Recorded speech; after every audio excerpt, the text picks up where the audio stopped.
Mana Projo survive atau bahkan bersinar nantinya menuju 2029 atau justru akan terkena badai politik terkait identitasnya yang lekat dengan presiden sebelumnya Joko Widodo yang warisan politiknya berpotensi diganggu seperti IKN dan juga Wush. Kita ulas bersama dengan pengamat politik Carta Politika Yunarto Wijaya dan juga Wakil Ketua Umum Projo Freddy Damanik melalui sambungan daring. Selamat pagi Bapak-Bapak, Assalamualaikum.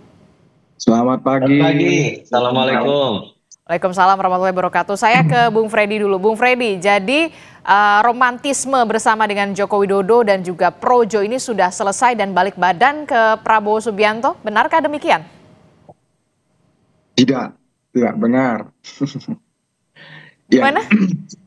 Nggak benar lah Mbak. Maaf saya agak parau. Kemarin kecapean mimpin sidang 2 hari. Oke, jadi yang benar?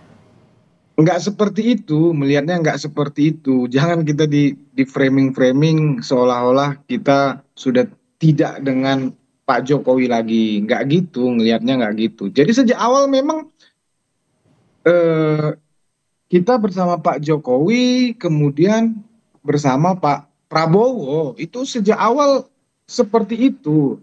Hanya ya ini kan Kongres.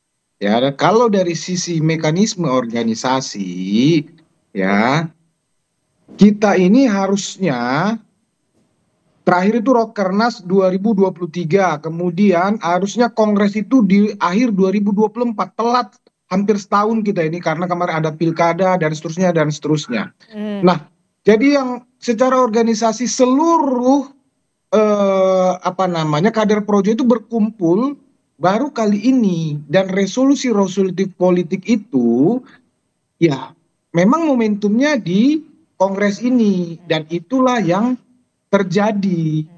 Nah, jadi memang kita harus bertransformasi seperti yang sudah dijelaskan ketum kami, Budiari. Transformasi yang dimaksud adalah sebetulnya itu hanya penegasan. Misalnya nama Projo itu di ADRT kami, ya itu yang sudah sejak tahun 2014, ya anggaran dasar itu di Kumham memang namanya hanya Projo.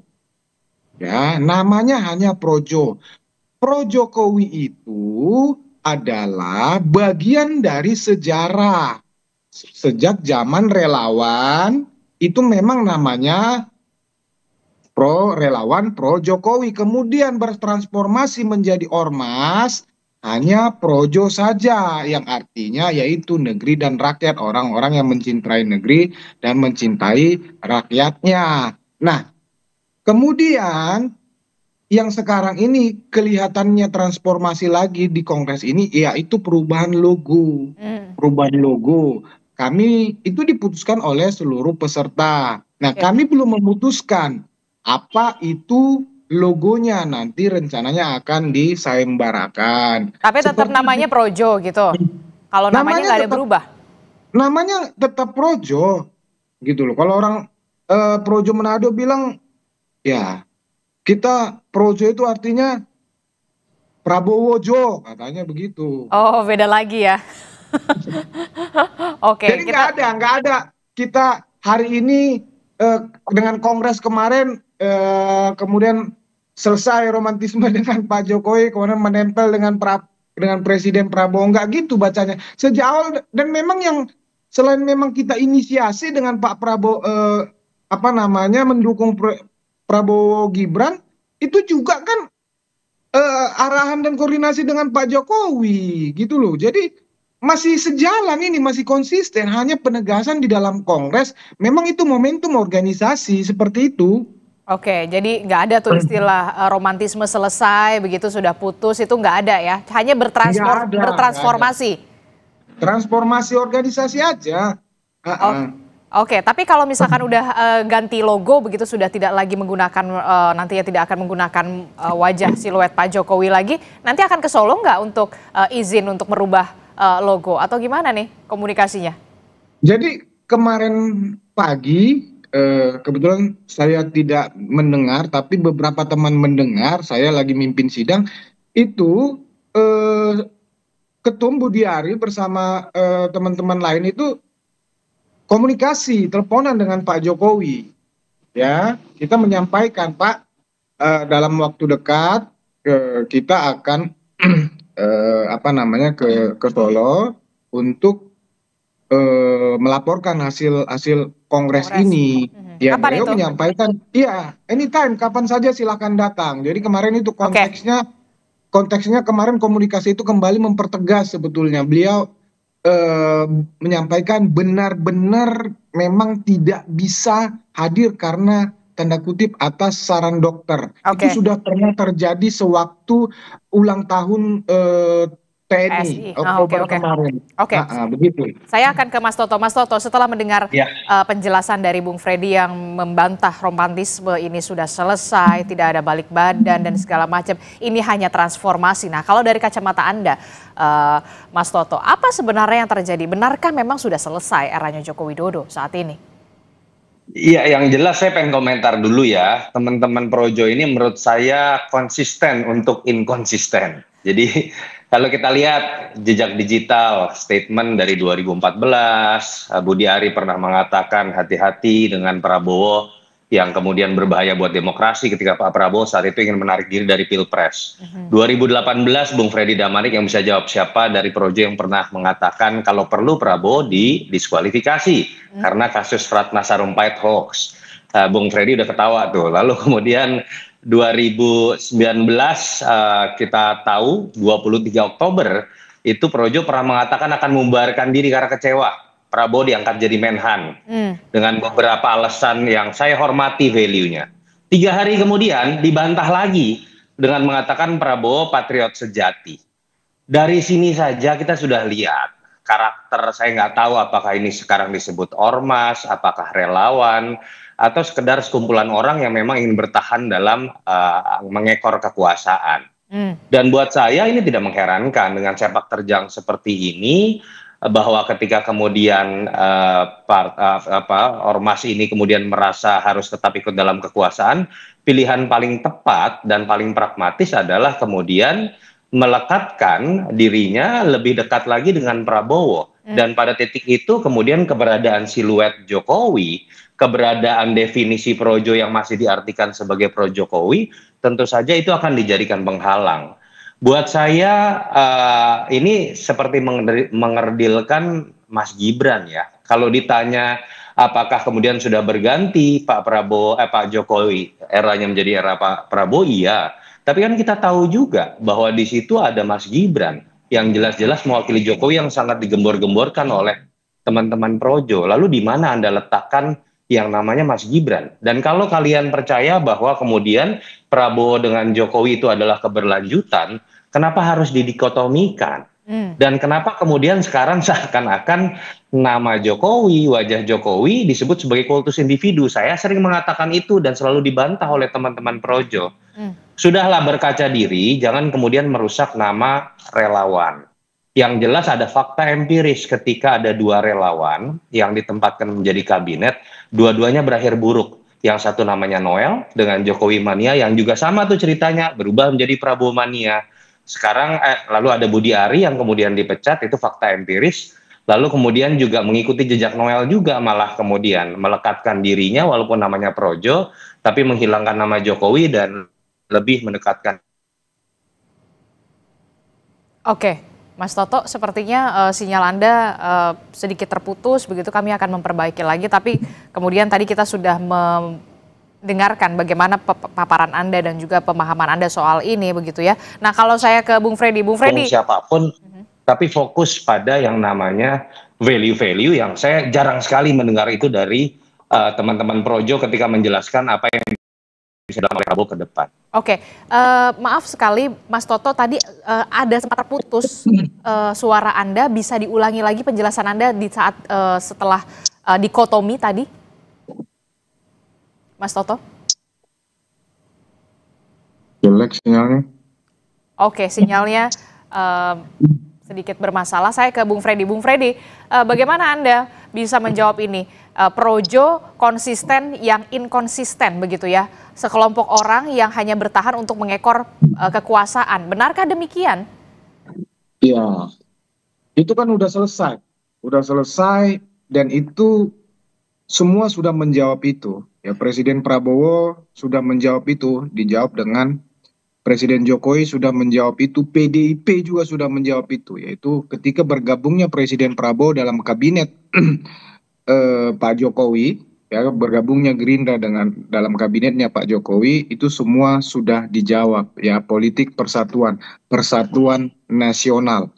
Itu juga yang terjadi kepada Projo, karena Projo bagian dari itu. Demikian juga terhadap partai-partai.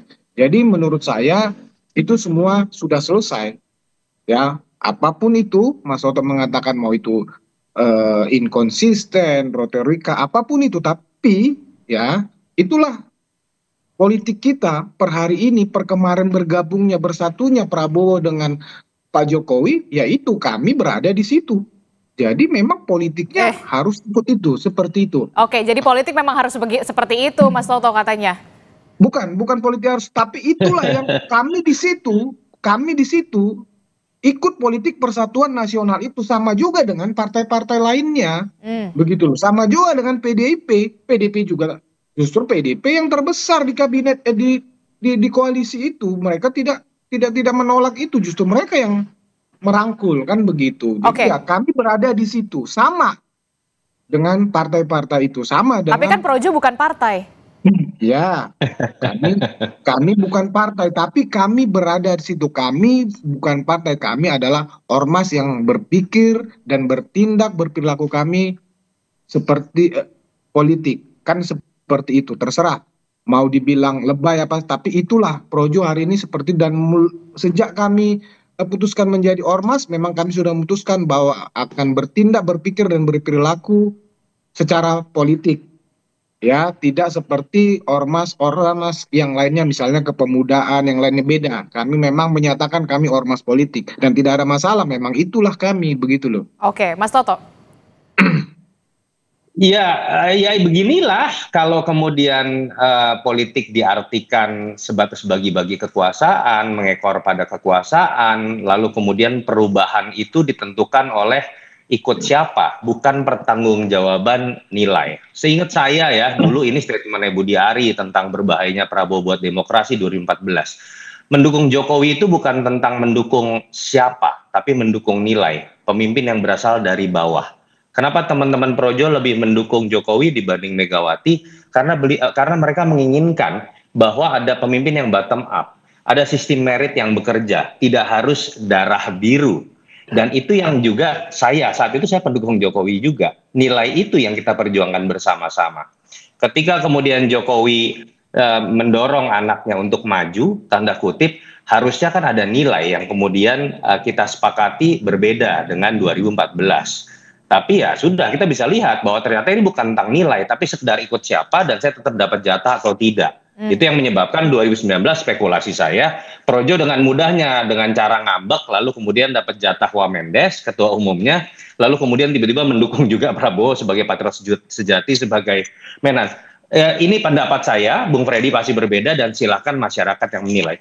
Tapi poin saya, sebenarnya kalau kita bicara kita mau terima pun langkah pragmatis dari Projo, saya coba ingin melihat statement dari Budi Ari sendiri yang mengatakan bahwa untuk mendukung pemerintahan Prabowo, program-programnya kita ingin perkuat dengan masuk di partai yang dipimpin oleh Prabowo supaya lebih tinggi dari 13%. Pertanyaan saya, Prabowo itu udah kuat, koalisinya itu 85%. Mau diperkuat apa lagi? Dan kedua, seakan-akan Anda menganaktirikan partai-partai koalisi lain, termasuk PSI loh, yang seharusnya lebih diperkuat. Karena kalau Gerindra itu sudah kuat, di survei-survei sekarang bahkan udah nomor 1. Jadi jangan bicara ingin memperkuat Gerindra. Yang harus diperkuat, apalagi Anda punya latar belakang lahir dari Jokowi, itu adalah PSI. Ini kalau menggunakan logikanya Budi Ari. Artinya kalau saya lihat di sini, jangan diputar balikan seakan-akan Gerindra yang butuh Projo. Projo atau Budi Ari yang butuh kemudian kekuatan politik bernama Gerindra. Butuh partai besar untuk gelendotan. Dan itu sah-sah saja, tidak ada yang salah. Tapi dalam konteks pendidikan politik, paling tidak argumentasi itu diberikan dengan hal-hal yang masuk akal dan jangan kemudian diputar balikan lalu kemudian membuat orang malah menjadi bingung. Ya paling tidak kalau tidak memberikan kontribusi secara elektoral, memberikan kontribusi lah secara pendidikan politik. Itu Terakhir, saja. saya mau ke Mas Toto, singkat saja, mampukah kemudian Projo ini bisa bertahan dengan kemudian berbalik badan, justru kemudian mencoba bertahan untuk mengekor kepada kekuasaan di 2029? Pada akhirnya sejarah yang memperlihatkan baik ormas ataupun partai itu bertahan karena terpaan sejarah, prinsip yang dipegang, values yang tetap dipertahankan. Atau memang memiliki sosok yang sangat kuat karena sangat karismatik, dihormati untuk kemudian bisa menjadi magnet elektoral. Itu di level partai. Ormas pun kira-kira seperti itu ketika berbicara ormas politik. Pertanyaannya apakah Projo memiliki syarat? Buat saya Projo adalah ormas yang paling inkonsisten, yang tadi saya sudah jelaskan dengan berbagai macam alasan, sehingga prinsip apa dan value apa yang bisa kemudian jadi faktor pengikat. Yang kedua, ya apakah Budi Ari bisa menjadi magnet elektoral, yang menjadi menteri saja dipecat, lalu kemudian sekarang orang bingung menerjemahkan apakah dia orang Prabowo ataupun orang Jokowi. Mohon maaf, saya tidak melihat prasyarat itu ada. Oke, terakhir Bung Freddy, apa jawaban Anda soal penjelasan tadi Gerindra koalisinya tidak pemerintahnya itu tidak perlu lagi didukung, yang perlu didukung kalau memang Projo itu ya harusnya mendukungnya PSI begitu, yang butuh dukungan, butuh support, bukan kemudian malah mendukung koalisi pemerintahan yang sekarang ini sudah kuat. Ya, memang kita salut melihat dengan Mas Toto ini, ya beliau ini konsisten sejak awal, memang narasinya seperti itu. Ya, narasinya selalu adu domba kan begitu, adu domba Prabowo Jokowi, sekarang adu domba Projo kemana-mana. Ya, tidak seperti itulah. Kita Ditanya apa, jawabnya apa. mendukung itu dalam banyak hal kita dengan narasi juga bisa mendukung ya. Jadi bukan kita mengecilkan partai-partai lain, kita mengecilkan Gerindra, tapi itu menggambarkan, menunjukkan dengan narasi saja kita itu menunjukkan bahwa kita memang pengen mendukung pemerintahan ini. Jadi bukan berarti kita lebih hebat dari partai-partai lain, bukan berarti kita lebih hebat dari Gerindra, bukan. Ya kita menunjukkan niat baik kita sebagai ormas politik, saya rasa itu sudah menjadi dukungan. Itu kami melihat hal itu positif. Kalau dengan PSI ya itu ya sekali lagi masalah partai itu ketua umum kami secara pribadi menyatakan beliau bergabung dengan Gerindra. Ya, tetapi dalam salah satu resolusi kongres kami bahwa Ormas Projo tetap akan menjadi organisasi yang setia di garis rakyat dan setia dengan ormas kerakyatannya. Jadi tidak masuk dalam politik formal secara organisasi, tapi individu dibebaskan. Banyak kader kami, banyak PSI, ada Golkar, banyak Gerindra. Jadi semua di dalam Projo itu ada berbagai partai. Tapi ya pertanyaan saya nanti sudah diperjelas lagi untuk simbolnya lagi, sudah tidak memakai lagi gambar Pak Jokowi. Gambar siapa jadinya? Kalau diganti, karena sudah diputuskan diganti, sudah pasti tidak siluet Pak Jokowi. Masalah nanti apa, itu belum diputuskan. Oke, kita akan tunggu bagaimana langkah selanjutnya dari Ormas Projo ini akan kemana. Terima kasih Bung Freddy Damanik dan juga Mas Toto, terima kasih sudah bergabung bersama kami. Sehat selalu Bapak-Bapak, Assalamualaikum, selamat pagi. Bang Freddy. Terima kasih Mas Toto. Yuk.